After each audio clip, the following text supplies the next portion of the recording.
What's going on YouTube? It's your boy Durant, and we're here to talk more Celtics basketball as the Boston Celtics steal game one of the NBA Finals against Golden State on the road. It was a great game, a lot of back and forth, a lot of things that we learned, and let's just talk about it. Obviously, not the best game for Jason Tatum shooting wise, but I thought he had some good defense. I thought he was great as a playmaker. Even if the shots were wide open, he was still making the correct play. And in that sense, I think he still had a pretty decent game, in my opinion, even though he's 3 of 17. And the thing about Jason Tatum and his development, and when we talk about him having these low games, is the lows can't be as low as they used to be. And what I mean by that is you can't just not affect the game in any way when you're having a bad game. And the old Jason Tatum, when he would have bad games, it was just like that would affect everything else. Like he was just non-existent out there, just kind of trying to get out of the way at points when he was having bad shooting nights. And he really wasn't affecting the game in a positive way that affected winning. But now this Jason Tatum, great defense, good passing as a playmaker. I thought he was awesome in the second half, to be honest with you. And I thought he was even better in the fourth quarter with some of those passes. I just think he had an overall pretty decent game. And I wouldn't kill him for the shooting thing. But that's easy to say when you win the game. And let's continue to go down. Jaylen Brown. We don't talk about Jaylen Brown a lot, but as a number two, Jaylen Brown has to be the best number two in the entire NBA. Him and Chris Middleton. Jaylen Brown was awesome. Jaylen Brown came in. He sparked the team in the fourth quarter. I think he scored like 10 straight points. And then that just really ignited everyone. And then you saw the avalanche come. And then we just started really attacking these Golden State closeouts, which were weak. Golden State played almost identical defense as Milwaukee did. And when they first kind of came up against that team. And what Milwaukee would do is they would pack the paint and they would completely sell out on some of these corner threes. They just would not care. They wouldn't defend it. Brook Lopez would be blitzing towards the middle of the court. And same thing with Giannis, playing free safety. You had to keep them honest. And the way you keep a team honest is when you start making down these open shots. And there is the great thing about this team and how it's constructed. There's no real weak point from three. And I know a lot of people want to say, well, Derek White has proven he's capable. If you leave him wide open, he's going to make the shot. If you leave Al Horford wide open, he's going to make the shot. If you leave Grant Williams wide open, he's going to make the shot. We don't have these snipers, but making open shots, we do have that. We do have capable shooters. And I felt like Golden State got burnt. And not to say that Golden State has a bad defense, but I felt like coming into this game and overall, and when we were talking about game one in this entire series, I feel like the two best defenses in the entire NBA, we already played them. 2 and 3, we already played them. I don't view Golden State as the second best defense in the NBA. That's one thing that I took away from this game overall is we pretty much did whatever we wanted on offense. If you go back and look at the stats, look at each game by game. I think the first quarter, we had like 28 points. Let me see. 28 points in the first quarter, 28 points in the second quarter, 24 points in the third quarter, 40 in the fourth. We could do pretty much whatever we wanted against Golden State against Golden State's defense. I don't think Golden State has the horses to stop us. And I felt very strongly about that. I don't think that they match up very well defensively against us. And I still think that. And I think what they did, honestly, pack the paint, keep our slashers, keep Jaylen Brown and Jason Tatum out of the paint. They closed out really hard, and they played scared to death of the Jays. Let's just be honest. They played super scared of the Jays, and it was kind of disrespectful to the role players because they just kind of chucked it up to, well, we'll stop these guys, and we'll just make the other guys beat us. We're not in the NBA Finals because of two players. This isn't Brooklyn. This isn't Brooklyn, by the way. If you can't just stop two players and think that's just it. That's the end of the game. No, we're going to compete. We're going to compete hard. And also, let me go ahead and talk about our defense. I think that we had a lot of mistakes. And I think that is what was fluky about this game, not the shooting. I think what the Warriors are saying and what Draymond is saying is absolutely, it's false. It's a setup. But hey, that's exactly how I want Warrior fans thinking. I want the Warriors actually thinking is that was a fluke. Go ahead, think that way. But if you come into that game thinking with the mindset of do it again, you will leave that game down 0-2. So you can go into the game, Draymond. You can go into the game, Warrior fans thinking, oh, that's a fluke. They're not going to do that again. It's not about the shots made. It's about it's about the shot quality. Look at how wide open these players were. Look at the shot quality we were creating on your defense. I feel like as each quarter got along, we really started to figure out what Golden State wanted to do. And then you saw the explosion in the fourth quarter. That offensive output wasn't just because we made a bunch of random threes and they were all going down, a bunch of contested threes. Majority of those 3-pointers we made, aside from, I think it was the Derek White one, and then I think it was the Jaylen Brown pull-up in front of Jordan Poole's face, who also had an awful game. That's a big thing. If Jordan Poole's not going to be impactful, that makes me even less scared of Golden State. Let me put that out there, by the way. But those were the two only threes that I felt that were just wide open. I mean, that were contested. Those are the two threes that I felt were contested. Everything else just felt wide open. I felt like we were really had the ball on the string, moving the ball. Ball movement was excellent throughout the fourth quarter. And I think that sprung a comeback. And everyone talks about a collapse. Listen, in the NBA, and I'm going to tell this for everyone, and I say this for our team, a 20-point lead doesn't mean shit.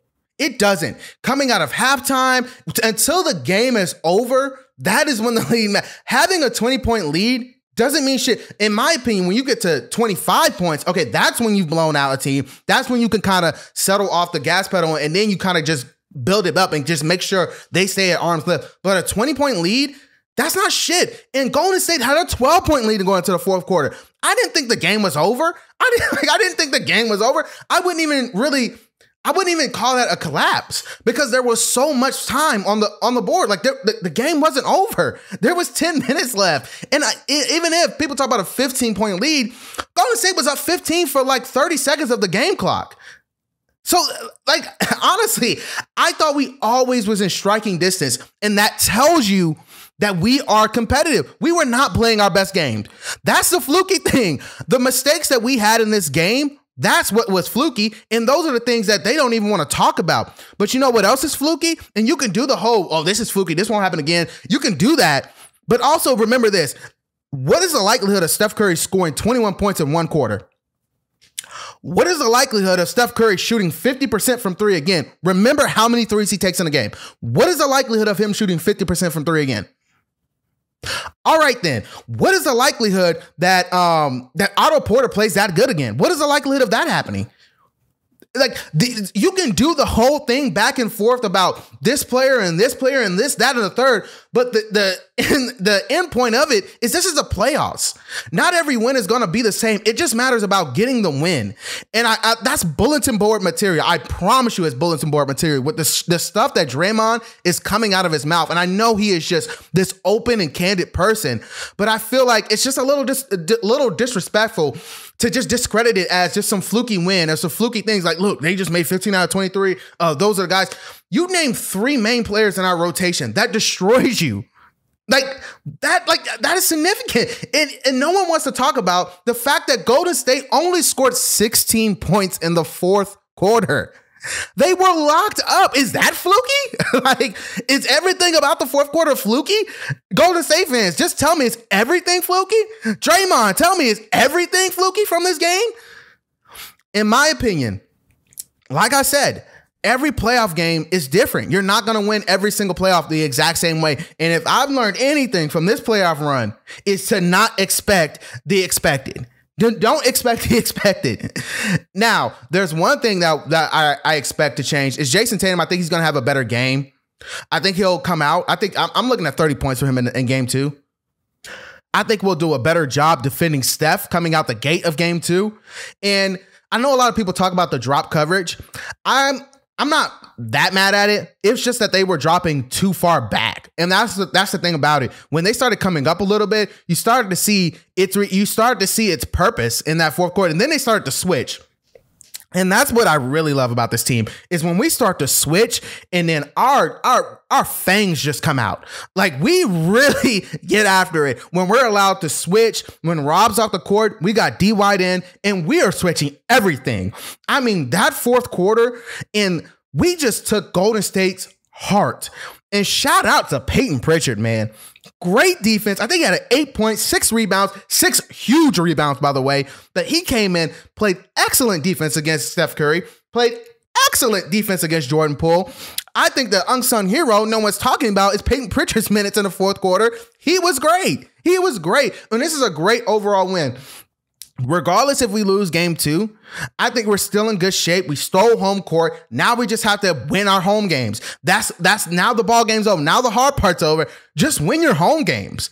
But coming into this, you can't expect the expected. This is going to be a hard fought series. I had Boston in 7. And I feel really good about this game too, guys. I feel really good. Just the way that Golden State is talking. I know in their head, they're thinking fluke. They're not going to come focused. They're not going to make the necessary adjustments. I know they're going to come in this game thinking, prove it again. I know Golden State's going to come in this game thinking that way. And I think we can really capitalize off that. I think game 2 is really a ton of pressure on Golden State. And I don't think they're going to respond that way. I don't think they're going to panic. They need to panic. Because you got outscored 40-16 in the fourth quarter. Clearly, there's a problem there. Clearly. And it just didn't start in the fourth quarter. It started in the third quarter. It started in the third quarter, midway through the third quarter. And then for Draymond to say things like, we dominated 42 minutes of that game. No, you didn't. You were down 2 at halftime. What are you talking about? What? You had a good first quarter powered by one player. Second quarter, we won the second quarter. Halftime, we were up by 2. Third quarter, you came out dominated. Congrats. Give credit. I'm not going to call that a fluke, am I? Then the fourth quarter, you got completely destroyed. So the third quarter is not a fluke, but our fourth quarter is. Things like that. So I think we're going to come out and have a great game. I'm really ecstatic for this game too, guys. But don't get cocky, guys. Don't get cocky. And don't be surprised if Boston drops that game, because Golden State, again, is a good team. I just think that we're going to come out. We're going to come out with some fire. And also, let me talk about Klay Thompson. If Klay Thompson is going to get dominated like that by Jaylen Brown, Warriors got no shot. Klay Thompson just looked like a shell of himself. I know he's old, but man, I did not know Klay Thompson was that old. I didn't know Klay Thompson was looking like that off these 2 surgeries. I mean, it's just, as the third, fourth quarter came, Magic Johnson was talking about it at halftime. He said that they had their hands on their knees. Those guys, they're old. The Warriors look old. Let's be honest. They look old. When the third, fourth quarter came around, Draymond looked old. So it is what it is. That trio's old. I think we forget that for a minute, that Klay is 33, Steph is 32, Draymond's 32. These guys are old. We're young. We're going to get on the fast break. We're going to run these guys. And it's even funnier that Warrior fans spent almost all of this week trying to call Al Horford washed and got killed by him and got annihilated by him. They spent all of this week calling Al Horford washed and trying to show every metric to show that Al Horford won't be a factor in this game, and got destroyed. Well, I'll say this, Warrior fans. For any of the casual fans, Al Horford is actually who Draymond Green thinks he is. That's the truth. Al Horford is who Warrior fans think Draymond is. That's who Al Horford is right now. A player that can stretch the floor and play elite defense. Al Horford got all NBA defensive votes. Why do you think he's washed? Why do people continue to say these fallacies? He's a part of the best defense in the entire NBA. Clearly, there's something there. Just my 2 cents. Clearly, there's something there. What else can we talk about in this game? I want to talk about also, just in general, the Warriors don't go deep in their bench. Well, I mean, in general, the Warriors do go deep in their bench, but they don't play their top end guys high minutes. I think that's a huge mistake. And I said this to people. I said, I don't think they're going to adjust accordingly until game 3. And the reason is because I think we're going to take game 2. I'm going to say it right now. I think we're going to take game 2. I wouldn't be surprised if we lost it, but I really do think we're going to take game 2 also. And if the Warriors continue to dig deep in his bench, he had Andre Iguodala out there. Listen, Kerr, you can't do that. But okay, do that. Go deep in your bench. Go even deeper. I want to see Moody. I want to see Kuminga. Go deeper. The more you take Steph Curry and Klay Thompson and all these guys off the floor, fine by me. Do it. Fine. Your top end guys, as long as Klay Thompson and those guys are on the bench and you want to keep digging deep in that bench, that's fine. And my perspective and my opinion has always been, this is the playoffs. You have to stop it at 8. There are 8 guys that you have to roll with, that you are good with, and those are your 8 guys for the playoffs. Maybe 9, but that 9th guy has to really be a contributor. Other than that, I want to roll with 8 guys. And I don't know what the hell the Warriors are doing, but man, it feels like, let me see who the Warriors played. And let me see, I think the Warriors actually did just play 8 guys, but man, they played some high minutes on Jordan Poole, who's trash. Otto Porter, who had a pretty good game. Andre Iguodala getting 12 minutes is trash. I think I heard someone say the Warriors should put Bielitsa in the game. Listen, Bielitsa will get destroyed in this game. Why the hell would you want to put Bielitsa in this series? Why? Why is Andre Iguodala playing? Why? There are some frustrating things I saw about Golden State just as a basketball fan that I just didn't necessarily agree with. But it's going to be a good game. Game 2 should be a fun one. I know Golden State's going to come out with a lot of energy, but really it's just about playing a full 4 quarters. I want to see if Golden State can do it. That was my whole thing, and I told people about this.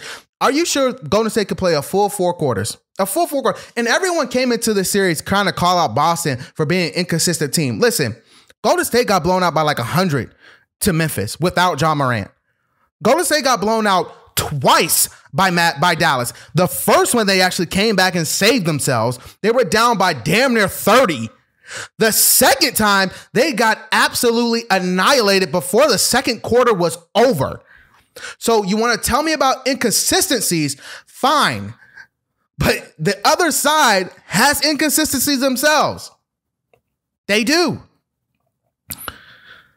And for the Celtics, I need more of Grant Williams. Grant has to be more of a contributor. No more Daniel Tice. Scrap the Daniel Tice minutes. And I love that we can play Peyton Pritchard a lot in this series. I want to see more Peyton Pritchard. Peyton Pritchard's proven that he can. Golden State doesn't have a guy like a Kevin Durant, like a big wing that could just pick on guys. Like you might say Wiggins, but we're not going to allow that. And that's not even Wiggins' game. Wiggins is a slasher and a spot-up shooter. That's where he's playing. He doesn't get in his bag and start mixing and backing down guys. That's not his game. But I can't wait. Can't wait. As always, guys, I have nothing left for the video. Like, comment, and subscribe. Peace.